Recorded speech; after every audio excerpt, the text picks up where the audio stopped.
አለ ነው ይሄ ጓደኛ። እቺ የቅርቢቷ ህይወት ታልቃለች። ሰዎች አላህ ፊት ይቆማሉ። ከፊል ወደ ጀነት ከፊል ወደ ጀሃነም ይገባሉ። የአላህ መስተንግዶን ጀነት የሚገቡ ሰዎች ከገቡ በኋላ እጅግ በጣም ልዩ የሆነውን ጀነት ያዩታል።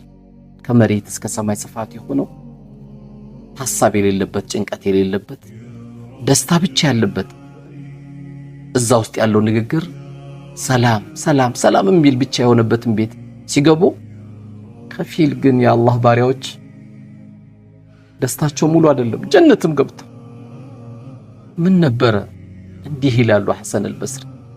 እነዛ ለአላህ ብለው የሚዋደዱ ጓደኛ ማማቾች ጌታችንን ይጠይቃል። ጌታችን ሆይ ጀነቱን ሰጠህን፣ ምስጋና ይገባው።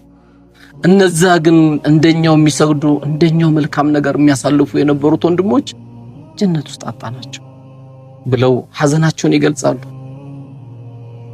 አላህ Subhanahu Wa Ta'ala ሂዱ እስቲ ወደ ጀሃነም ፈልጓቸው ይላል። ጀሃነም ውስጥ ሲፈልጉ እነዚህ ወንድሞች ይገኛሉ። ጌታችን አገኘናቸው ጓደኞቻችን ብለው ይናገራሉ። ያገኛችሁ አሁን በሉ እንግዲህ የጎመን ዘር ያክል በቀልቡ ላይ ላኢላሃ ኢላላህ ያለበት ባሪያ አስወጡ ይላቸዋል። ጓደኞቻቸውን ይዘው ከጀሃነም አውጥተው ወደ ጀነት ይገባሉ።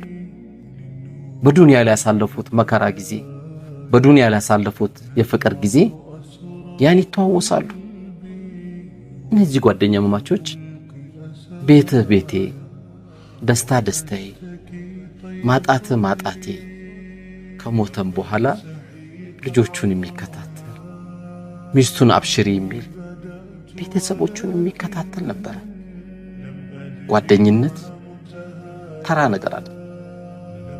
ሁሉም የሰው ልጅ ነገው መልቂያማ ጠላት ሲሆን ለአላህ ብለው የተዋደዱ ወንድሞች ግን ጓደኛ ማማቾች ጠላት አይደለም።